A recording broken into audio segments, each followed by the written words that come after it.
How do I tell good saffron from bad saffron, and how can I spot fake saffron? Such a great question. Um, yeah, so there's the so-called color test, right, where you're obviously looking at your saffron and you can sort of tell if there's any sort of discrepancies in how the saffron looks.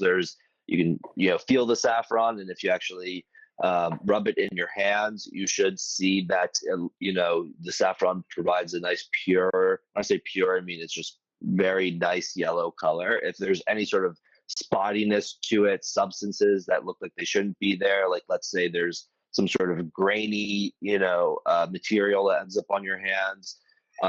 That's usually a sign that it's poor quality adulterated saffron. As we just said, roughly 33% minimum. You can definitely bet are going to be adulterated. There's the water test where you just put your saffron in water and see how the color changes over time.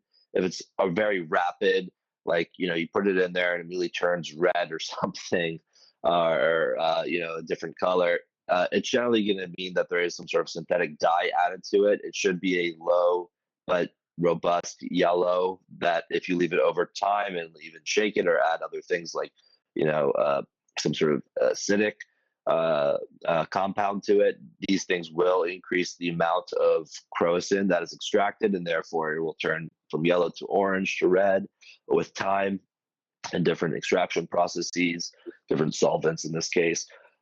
Obviously, the taste, you can always do a taste test. These are called organoleptic tests, where you basically rely on sensory profiles to really understand, is this thing legit in terms of both quality and in terms of purity. Again, I don't want to keep putting a plug into Saffro systems for this technology, but we are working on a technology where you are going to be eventually able to take out your phone, take a picture of saffron, and immediately say, this is pure, this is fake. This will definitely help, I think, the market advance to, more true, fair players that actually put in the effort to provide a pure, high quality saffron. So again, hopefully we'll have that out, in the next year or two. But anyway, there's so many different ways to also go down the line of detecting quality of saffron, which is now a different story. But I think those are going to be the major ones. Of course, you can smell your saffron as a last plug into determining quality. You want to add anything else to that, Victor? I think you went over the main methods, let's say, of how to this. Maybe I would add a small tip when buying saffron. Never, always buy either whole threads. Never buy powders or mixes of spices, because then you definitely, especially in the mixes, because then you cannot definitely know what is inside. Maybe it's not even saffron inside, and usually in these the lowest end grade of saffron is going into. So then you know that you are not getting any big quality. Especially also with just clean saffron powders as well.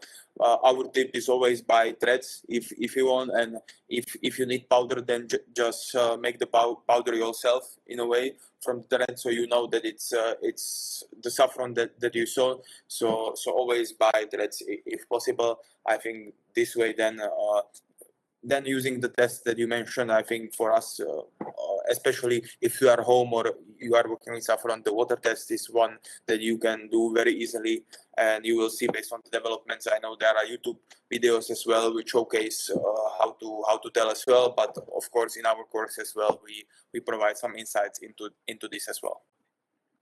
Yeah, that's an amazing point, Victor, and certainly something that everyone should use as standard of rule. At the end of the day, not only are you more likely to get adulterated saffron in a powdered sample, but you're also going to get lower quality simply because of the degradation of these compounds under the fact that these things were already macerated. And on top of that, their storage is just going to, decrease all the concentrated beautiful compounds that you would like at higher concentrations. So Victor,